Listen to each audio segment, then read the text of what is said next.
Assalamualaikum warahmatullahi wabarakatuh. Bismillahirrahmanirrahim. Alhamdulillahirabbil alamin. Alladzi bi ni'matihi tatimmus shalihat.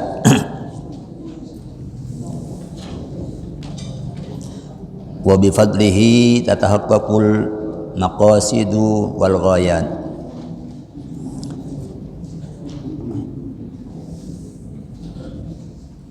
Wassalatu wassalamu ala sayyidis sadat Sayyidina Muhammadin wa ala alihi wa sahbihi wat tabi'ina wa tabi'ihim fi ada'il hasanat wa tarkis sayyi'at. Amma ba'du, subhanaka la ilma lana illa ma 'allamtana innaka antal alimul hakim. Allahumma arinal haqqa haqqan warzuqna husna ittiba'i wa arinal batila batila warzuqna husna ijtinabi.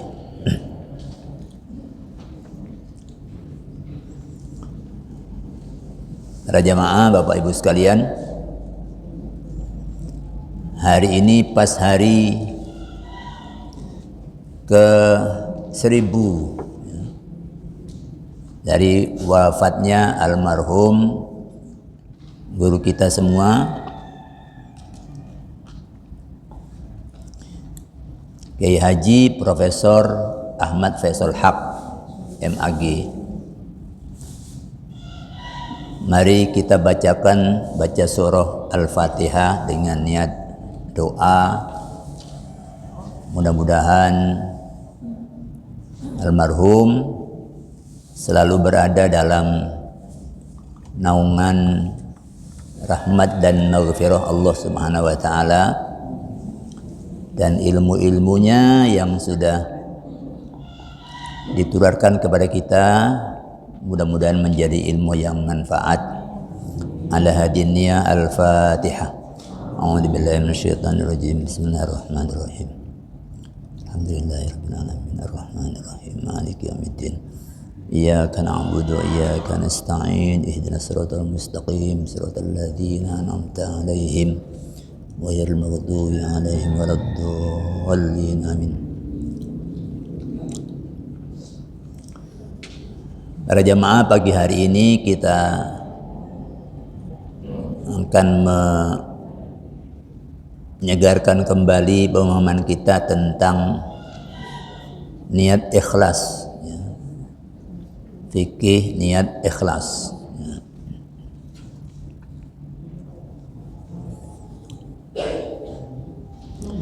Kita akan bertolak dari pernyataan Syekh Wahbah Az-Zuhaili. Inna kulla fi'lin, sesungguhnya semua perbuatan, saudara min akilin, yang dilakukan oleh, yang bersumber dari atau yang keluar dari orang yang berakal,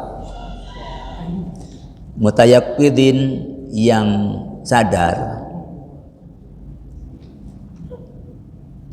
mukhtarin, yang bebas pilih, yang tidak sedang dipaksa, la yakhlu an niyatin, maka pekerjaannya itu tidak kosong dari niat.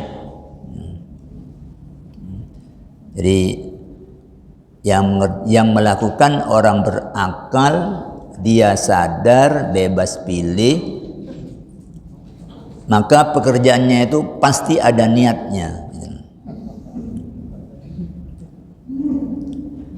Wa ma khala anin niyati fa huwa fi'lu ghafilin. Sedangkan kalau ada perbuatan yang kosong dari niat, itu namanya pekerjaan orang lupa atau orang lalai.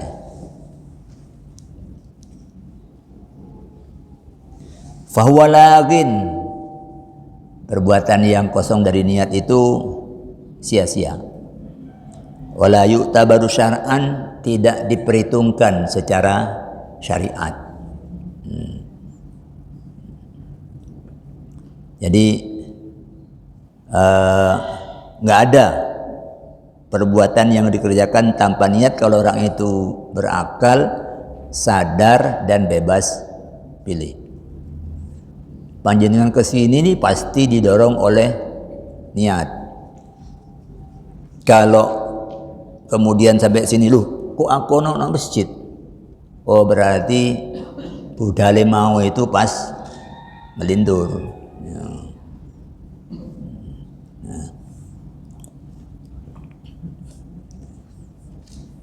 Nah, oleh karena itu para ulama meletakkan niat itu sebagai rukun pertama dari semua pekerjaan ibadah.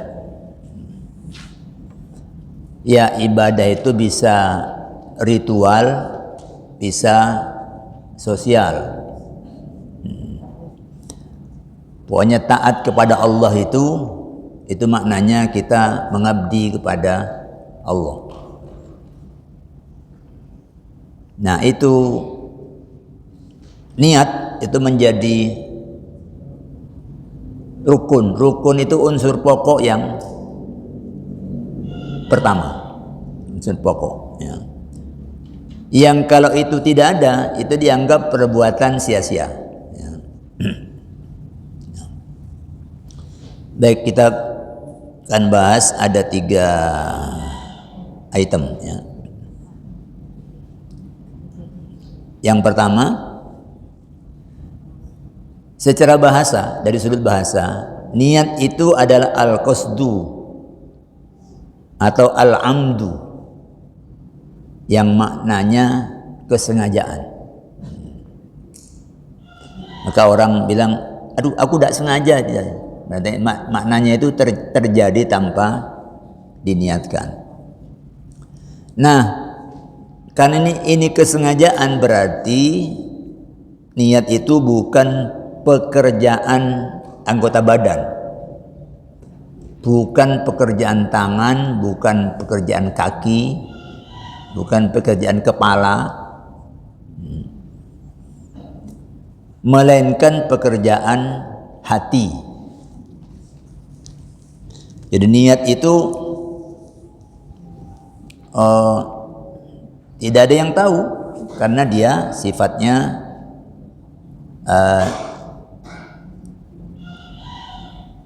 tidak bisa dilihat, tidak bisa didengar, bahkan tidak bisa dirasakan.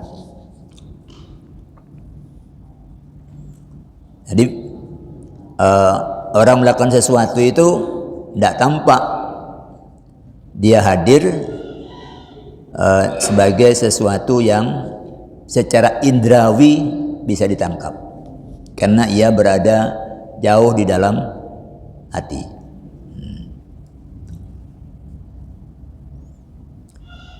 Dalam kitab Hasyiah Al-Qalyubi wa Umairah itu ada penjelasannya terkait dengan niat sholat. Ya.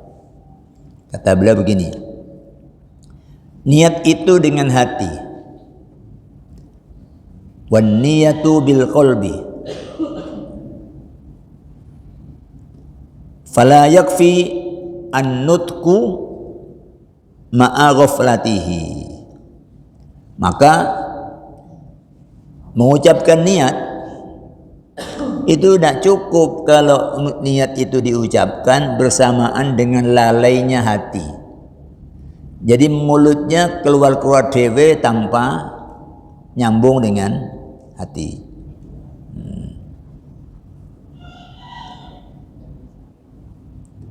Wala yadurru nutqu bi khilafi ma fihi.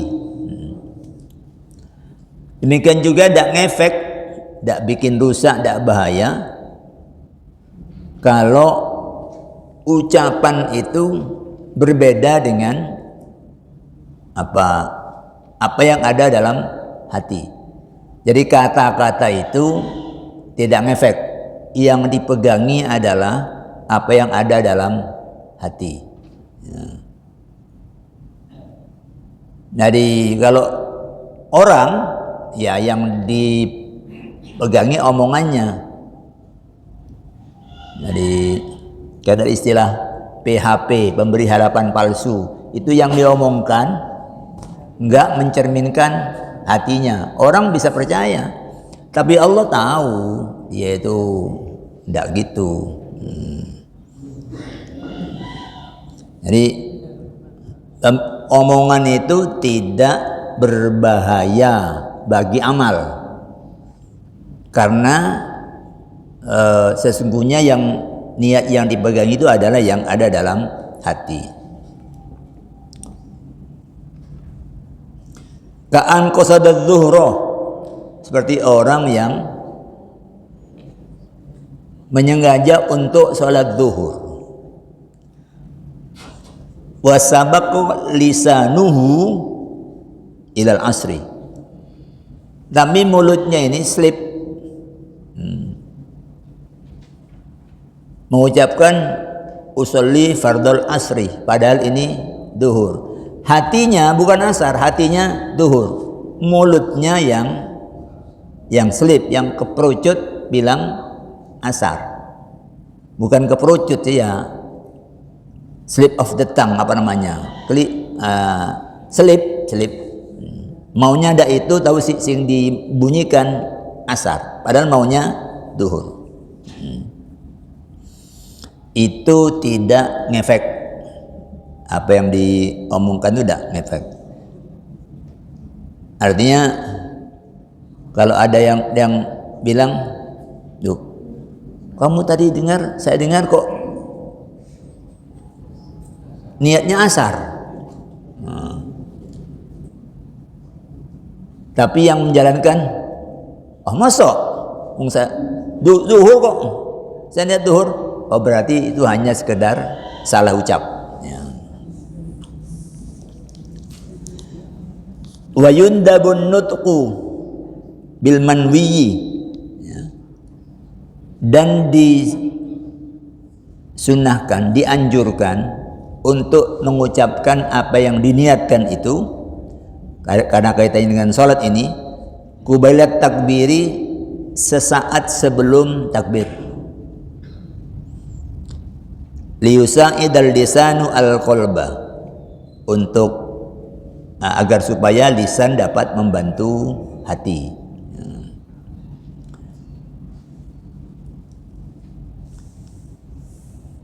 Jadi kalau ada yang tidak usolli, ya tidak apa-apa, karena ini hanya sifatnya dianjurkan.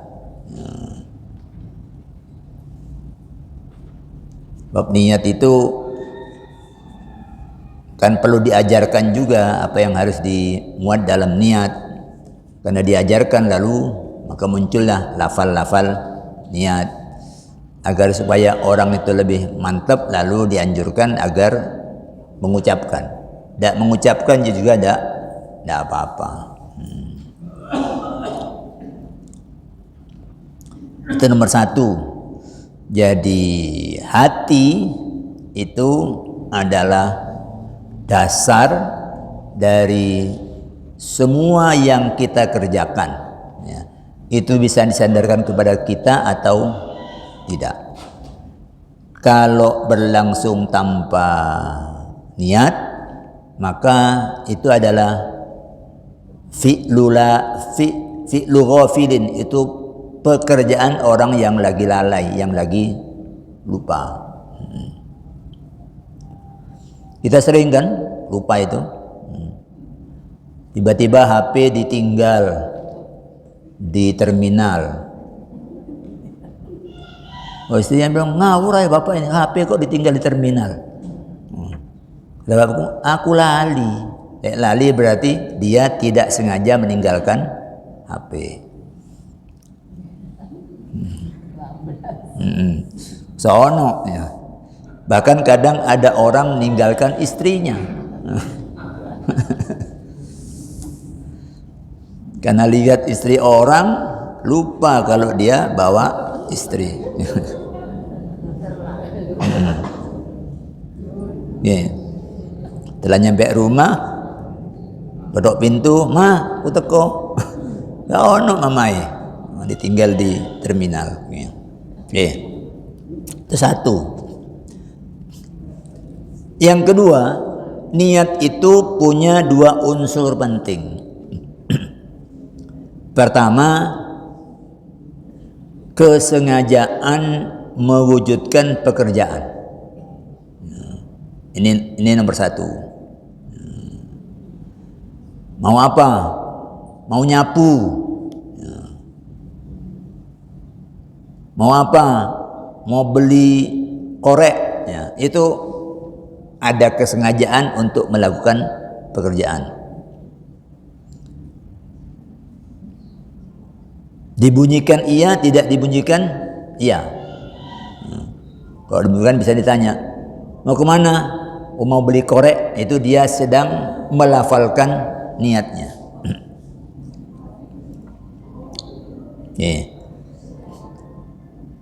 Kemudian yang kedua, motif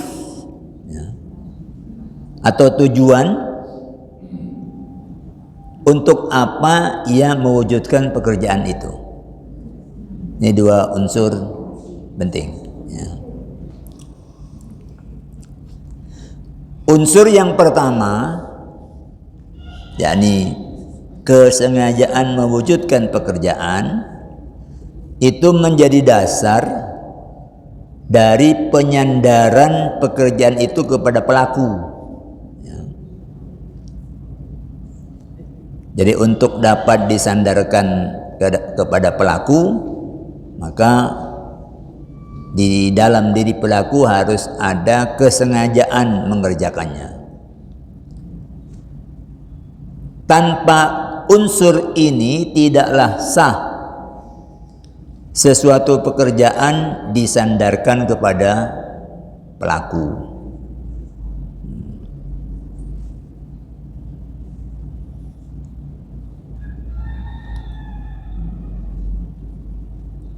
Jadi kadang ada orang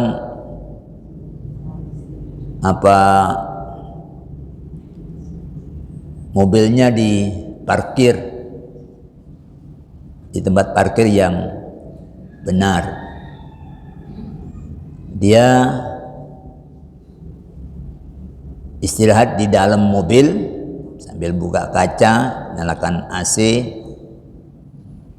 karena ngantuk tidur.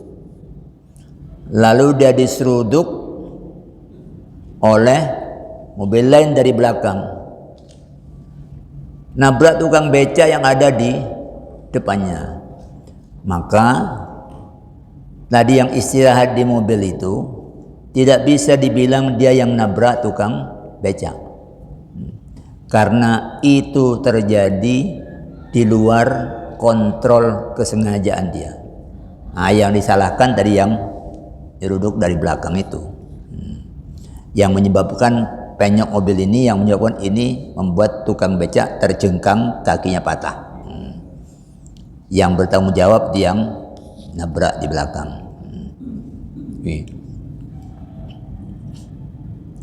Jadi kalau ini terjadi seperti dibilang Syekh Wahb Az-Zuhaili, itu adalah pekerjaan orang lalai atau orang lupa yang tidak dianggap secara hukum syariat. Sedangkan unsur kedua, yakni motif dalam mewujudkan pekerjaan, itu menjadi dasar penilaian baik buruknya pekerjaan pelaku.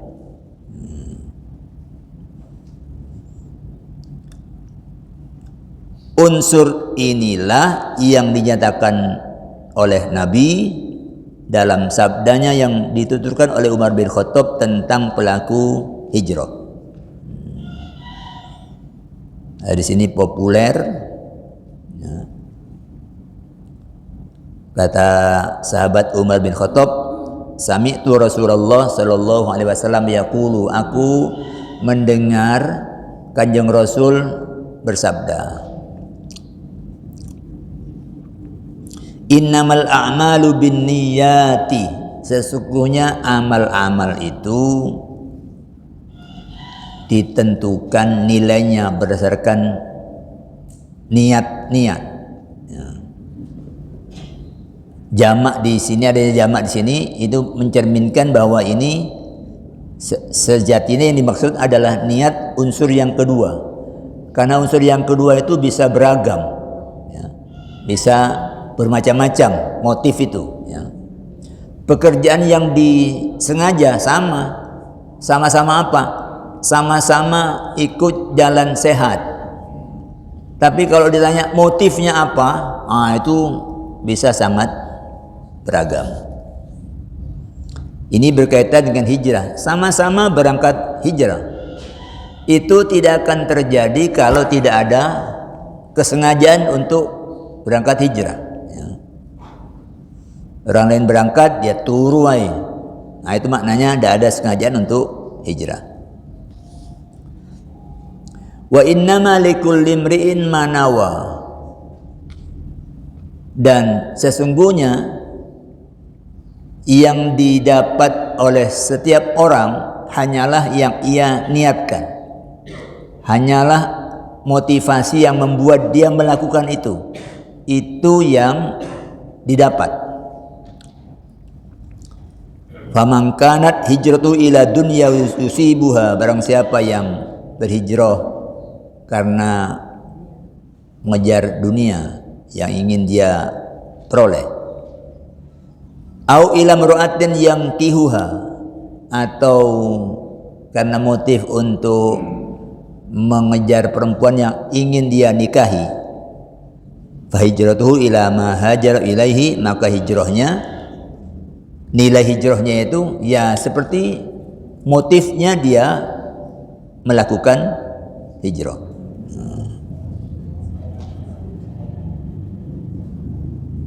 Nah, ini setiap orang macam-macam ini, ya. Nah, ikhlas, ya, ikhlas itu yang maknanya dalam pembicaraan ikhlas itu maknanya adalah memurnikan taat kepada Allah. Ikhlas itu maknanya murni. Kalau murni itu maknanya full. Kalau full maknanya tidak kecampuran, ya. Tidak kecampuran. Ini murni taat kepada Allah. Di sini posisinya, ya, berada di posisi motif. Ya. Ya. Sebagai varian motif, banyak variasi motif. Ini ikhlas menjadi salah satu di antara varian motif-motif. Ikhlas itu merupakan unsur yang kedua dalam niat, sama dengan aneka varian motif yang lain. Ada yang karena taat kepada Allah, ada yang karena tujuan yang lain. Beberapa tahun yang lalu di Masjid Al-Falah itu ketangkep taraweh laki-laki berada di jamaah ibu-ibu karena pakai ruku. Jadi dia ini niat salat taraweh bukan ikhlas karena mentaati Allah, ya. Tapi karena ingin jajar dengan pacarnya. Nah, ini menungso itu luar biasa, ya. Dia bisa melakukan kamuflase sedemikian rupa untuk mengelabui orang lain. Kalau binatang itu ya hanya sebatas yang dia bisa. Binatang itu nggak bisa mengembangkan dia. Jadi kalau ada ular itu yang kalau ada predator dia pura-pura mati dan mengeluarkan bau busuk, ya. Seolah-olah sudah jadi batang, ya. Padahal dia nggak mati, tapi bisanya cuma itu, ya. Bisa cuma itu. Ada burung predator itu yang bisa, ini lebih oke nih, karena dia bisa menirukan berbagai macam bunyi burung yang lain agar dia tidak dicurigai. Jadi kalau ada burung emprit, ya dia bunyi kayak burung emprit, ya. Jadi seolah-olah dia bagian dari komunitasnya, tapi nanti dia makan itu. Nggak tahu di sini burung apa namanya, tapi kalau di Jerman Timur itu namanya adas, ya. Bukan adas tapi ades itu. Kalau itu bahasa Jerman Timur, ya. Ya. Nah ini kok iso berkamuflase pakai rukuh, ya. Ya kalau laki-laki kan kelihatan gerak-geriknya, ada yang curiga. Mungkin awal-awal aman, setelah beberapa malam sebelahnya terasa, kok lihat jempolnya, aku lihat nudingnya kok jempolnya kok, ketahuan, adanya ketangkep. Ini pekerjaan taat tapi dilakukan bukan untuk menaati Allah. Itu namanya tidak ikhlas. Jadi bisa saja sejumlah pelaku berkesengajaan sama dalam mewujudkan pekerjaan. Misalnya sama-sama masuk dan diam di masjid. Tidak semua yang masuk masjid itu oke, ya, niatnya. Kalau masuknya ya sama, ya.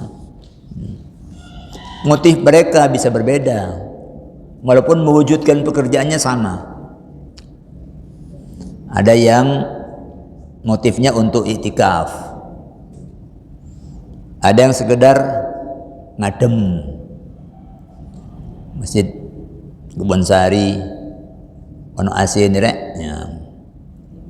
Siang-siang lu masjid lumayan seger, ya untuk seger-segernya aja, atau menghindar dari tagihan utang. Ya ini terjadi pada zaman sahabat, ya, terjadi. Waktunya ditagih, ya nggak ada yang bisa dibayarkan, tapi menghadapi yang mau nagih itu dia nggak bisa untuk ngomong, hanya ke masjid. Untungnya di masjid ada Ibnu Abbas, karena dilihatnya wajahnya itu beda, ini orang kok rotok seperti ada masalah, ditegur oleh Ibnu Abbas. Dia ngaku kalau waktunya bayar utang nggak ada duit, jadi dia ke masjid, ya.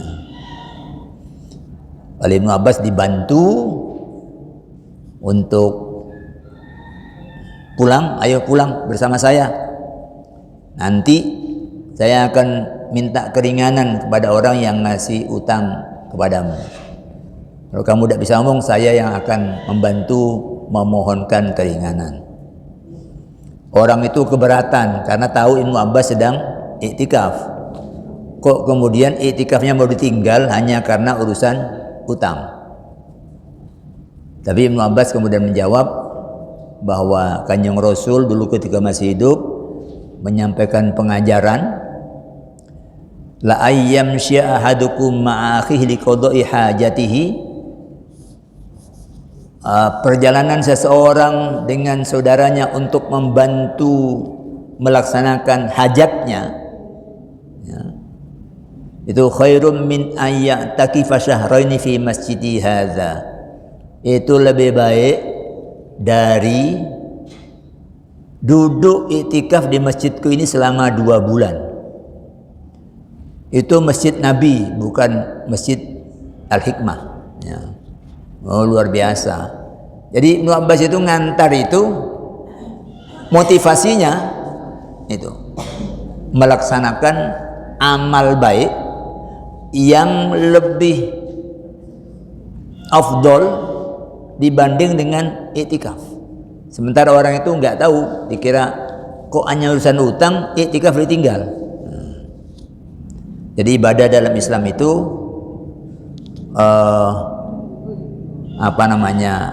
ibadah-ibadah sosial itu jangan nggak dianggap, ya. Karena kata Nabi, sebaik-baik manusia itu adalah anfa'uhum linnas, yang lebih bermanfaat untuk orang lain. Karena itu sebagian ulama menganggap kamu jangan meremehkan orang yang duduk di pinggir jalan itu loh. Jangan remehkan itu. Jangan terus menganggap yang iktikaf di masjid lebih baik dari dia. Kalau dia bisa menjaga hak-hak pemakai jalan, dia bisa banyak mendapatkan ibadah sosial di pinggir jalan itu. Ada orang toleh-toleh cari alamat, Pak cari siapa? Oh cari Pak Haji Warno. Oh ini alamatnya di sana, sampai duduk sini ya. Ini apa? Kalau nggak ada orang pinggir jalan itu, wah dia bisa bablas. Ya. Mungkin ada orang kepleset jatuh. Nah, yang pinggir jalan itu pasti yang lari lebih dulu. Jadi semua orang bisa mendapatkan kesempatan beribadah dimanapun asal punya ilmu. Ya, punya ilmu. Tapi walaupun di masjid ada yang enggak, karena ke masjid itu cari waktu yang sepi, sudah bawa kunci T nanti untuk nyongkel kotak masjid. Ini nyolong masuk masjid, nawaitunya nyolong. Nah, motif inilah faktor yang membedakan antara pekerjaan ibadah dengan yang bukan ibadah. Atau orang menyebutnya itu ibadat dan adat, ya. Kita punya adat kita itu kalau ngantuk tidur, kalau lapar makan, kalau haus minum, nggak pakai disuruh, nggak pakai disuruh. Itu adat kita. Kalau ada yang tidak seperti ini, itu tidak normal. Saya punya saudara 7 hari lebih nggak bisa tidur. Itu luar biasa anunya ini, apa namanya? Tidak sesuai dengan adat ini, luar biasa. Bukan malah senang. Wah enak, aku bisa nonton TV, bisa lihat, nggak ngantuk. Enggak, dia ruwet oleh nggak bisa tidur itu. Apalagi ditambah demam, kemudian makan nggak enak.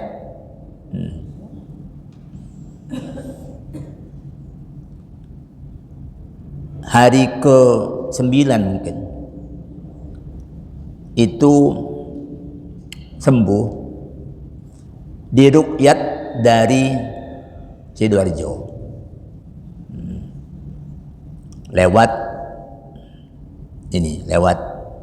media sosial, lewat IMO. Ya ternyata doa itu kalau Allah perkenankan luar biasa. Sudah diperiksa lengkap, habis 5.000 real satu kali periksa itu. Maknanya kali 4 itu 20 juta untuk semua normal, hanya dianggap ini apa istilahnya itu, insomnia. Habis itu yang kedua di rongsen, barangkali ada, nggak ada juga. Diruqyat dari jauh, dibacakan doa, salawat untuk kesembuhan, ayat-ayat Quran, sembuh. Ya. Karena sembuhnya itu dia tertidur, alarm gak terdengar, sampai subuh pun hilang. saking lelapnya, sampai dibangunkan orang lain untuk bangun. Nah, itu keluar dari adat. Nah, tidur ini bisa menjadi ibadah kalau niat kita itu niat taat. Kan tidur kan diperintahkan juga. Kalau kamu sudah ngantuk, yurwo. Kalau sudah capek, lungguo. Jangan makso. Karena target sehari 3 juz, walaupun sudah ngantuk-ngantuk. Itu kata Nabi, tidur, nanti kalau sudah seger lanjutkan. Nah, kalau sadar ini oleh Nabi diperintah begitu, lalu dia taruh, lalu dia tidur. Tidurnya ini punya nilai ibadah. Maka sebisa mungkin tidur itu jangan keturun. Keturun itu sebisa mungkin lakukan apa yang setidaknya, yang misalnya tidur itu memang niat tidur kemudian berdoa sesuai yang diajukan oleh Nabi. Itu niatnya nanti mudah-mudahan jam sekian bisa bangun, seger, saya bisa lakukan ini. Nah, tidak harus yang mau dilakukan itu ibadah.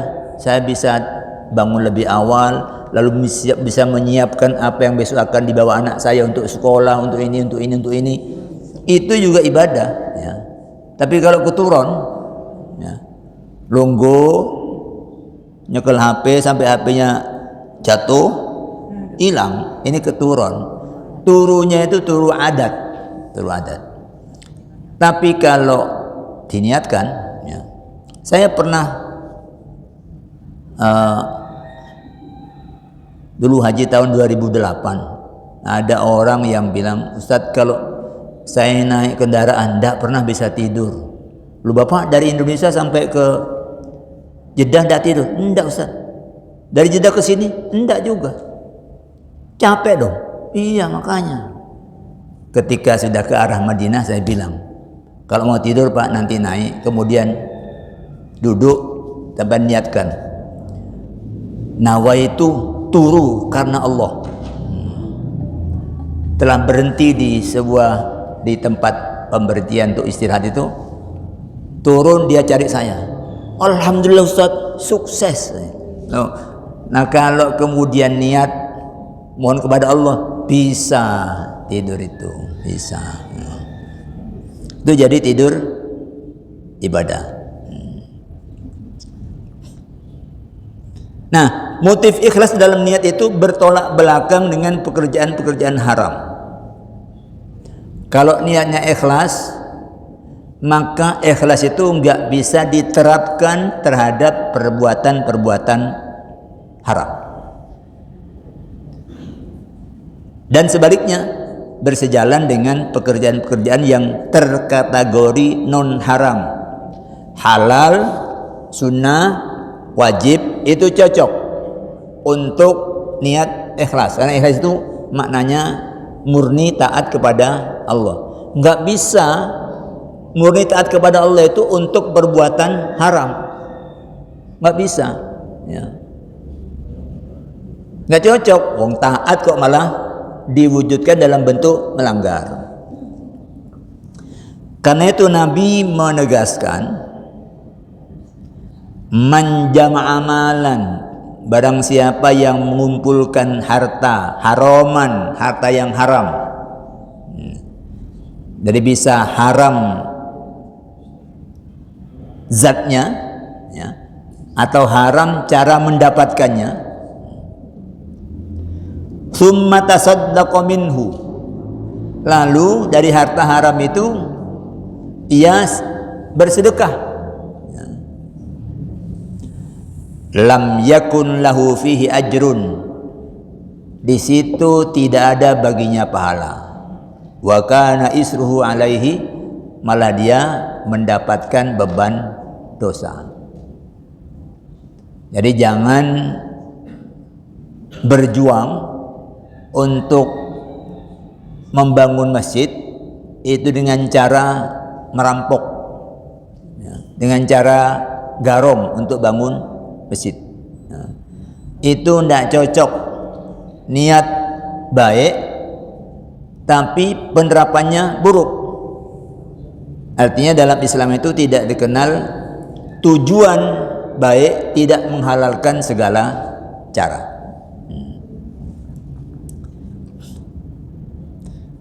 Dan yang Rasul juga menyatakan dalam hadis Al-Baihaqi, la yaksibu abdun malan min haramin. Tidaklah seorang hamba berusaha untuk mendapatkan harta dengan cara yang haram, fayunfiqu minhu, lalu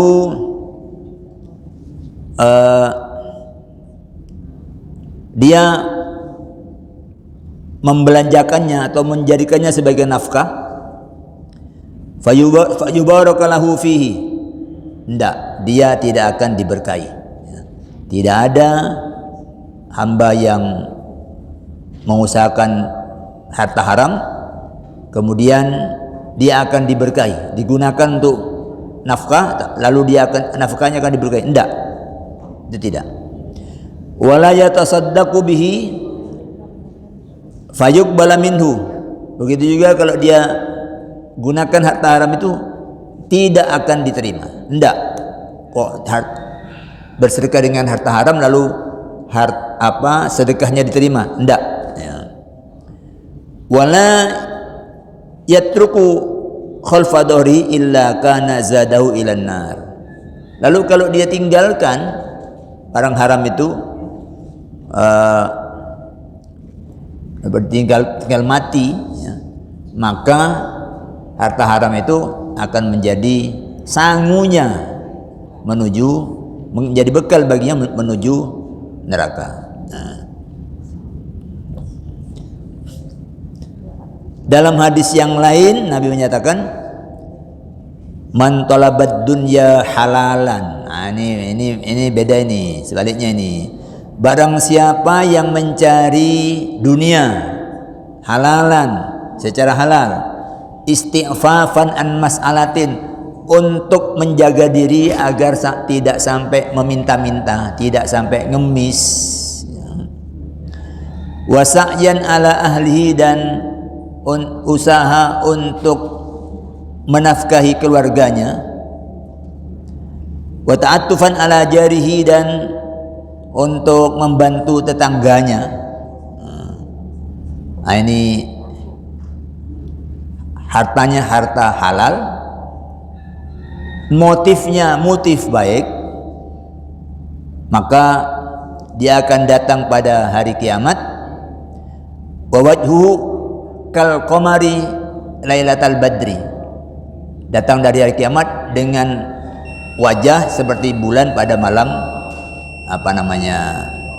malam purnama. Itu halal, itu cocok. Bahkan yang terakhir, ini hadis yang terakhir, sahabat itu agak terkejut ketika Nabi bilang, fi butni ahadikum sadaqah, di kemaluanmu itu ada sedekah loh. Sahabat agak kurang percaya, lalu mereka menanya, ayati ahaduna syahwatahu wa yakunu lahu fiha ajrun, apakah kalau seorang dari kami datang menyalurkan syahwatnya, di situ ada pahala? Jadi agak tidak masuk akal begitu. Wong di kemaluan kok ada sedekah. Nabi kemudian menjawab, ara'aitum law wada'aha fi haramin akan alaihi fiha wizrun. Bagaimana pendapatmu kalau dia letakkan itu di tempat haram? Apakah bagi dia ada dosa? Oh jelas ada dosanya. Maka kata Nabi, fakadzalika idza wada'aha fil halali kana lahu ajrun. Maka demikian pula kalau dia taruh di tempat yang halal, bagi dia ada pahala. Jadi apa namanya, tidak ada jalan orang melakukan perbuatan pelanggaran dengan niat baik ya. Kecuali itu yang dimaksudkan untuk islah ya, islah ya. Orang berbohong agar tidak terjadi konflik itu oke ya. Agar tidak terjadi mafsadat yang lebih besar itu oke ya.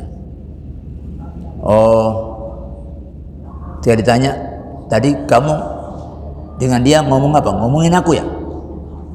Nah, ini kalau bilang iya, nah ini tambah jadi nih. Tapi dia berbohong. Enggak kok. Tadi ngomongin rencana mau ke, dia berbohong. Itu boleh. Ya, itu boleh. Karena ada menghindari mafsadat yang lebih besar. Oke, saya kira itu waktunya sudah habis. Ada yang ingin dikemukakan? Satu aja kalau ada. Baik, kita akhiri dengan hamdalah, alhamdulillahirabbil alamin. Mudah-mudahan manfaat. Aqulu qouli hadza wa astaghfirullah li wa lakum. Wassalamualaikum warahmatullahi wabarakatuh. Astaghfirullah rabbal baraya, astaghfirullah